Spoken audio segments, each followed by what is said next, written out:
Madame Bertrand, alors des créations de postes, évidemment quand on parle de création de postes, ce n'est pas des effectifs supplémentaires, mais c'est simplement des changements de grade par exemple, et c'est le cas ici pour 17 agents.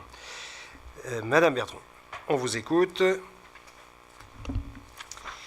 Donc en vue d'adapter le tableau des emplois permanents aux besoins de la collectivité, je vous propose la création de postes à compter du 1er juillet 2018. Il s'agit donc, comme le disait Monsieur le maire, simplement d'adapter le tableau des emplois, car ce ne sont pas des créations de postes en tant que telles. Ces grades se substitueront à ceux qui détiennent déjà les agents titulaires concernés par les avancements de grade annuels, en vue des prochaines commissions administratives paritaires. De plus, une de ces créations de postes va permettre le recrutement à partir du 1er août d'un agent titulaire de grade d'adjoint administratif. Cet agent remplacera un agent du service des ressources humaines, titulaire du grade d'adjoint administratif principal de première classe, qui a quitté la collectivité le 5 juin 2018 par voie de mutation. Donc vous pouvez voir sur la délibération au niveau du tableau le nombre de postes.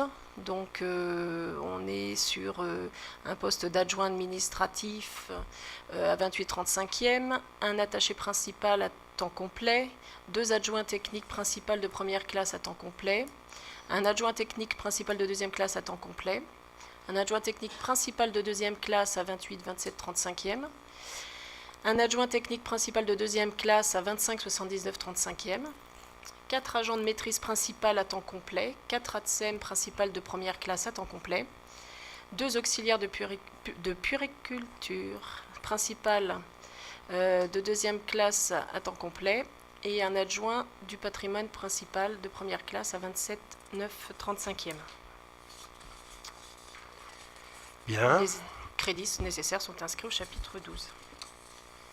Y a-t-il des questions? Madame Hersan.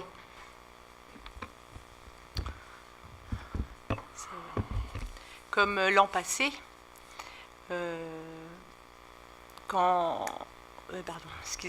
comme l'an dernier, quand est-ce que vous pensez nous fournir le tableau récapitulatif des mouvements de poste? Pardon, excusez-moi. J'arrive. Merci. Les suppressions et...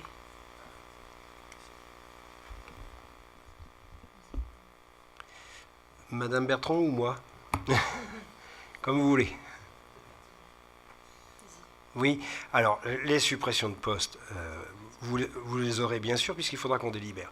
Je ne sais pas trop... Quand est-ce qu'on l'a fait l'année dernière? Ça traîne. Oui, mais bon...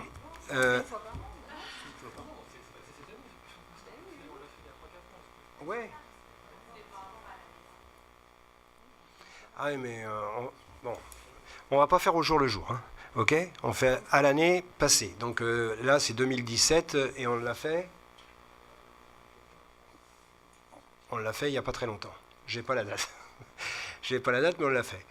Non, non, on le fait une fois par an et ça suffit. Hein, parce que là, les suppressions de postes, c'est pas l'essentiel de la vie de notre commune. Et il faut déjà que la boutique elle tourne. Donc là, il faut plutôt aller dans le sens des promotions, des grades, des nouveaux grades, que dans les suppressions. Les suppressions, c'est juste un état pour dire que ce poste-là a disparu. Je vous en donne un, et Madame Bertrand l'a signalé, l'adjoint administratif qui est aux ressources humaines, c'est un agent qui est parti de la collectivité et qui n'avait pas ce grade. Donc elle était adjoint administratif principal. Donc ce poste-là a disparu, en effet, hein, mais il est remplacé par l'autre. Promis, un état par an, mais pas plus. J'en profite, moi, pour le recrutement de notre... et pour remplacer notre directrice des services culturels. Donc, l'annonce est en cours. Elle est jusqu'au mois d'août, fin août. La date exacte, je ne l'ai pas, c'est à voir dans l'annonce. Elle est visible sur le site. Et le recrutement se fera en septembre pour un tuilage assez court. Et donc, une arrivée de cette nouvelle personne en fin d'année 2018. Bien, je passe au vote. Alors, qui est contre? Qui s'abstient? C'est un vote à l'unanimité. Merci beaucoup.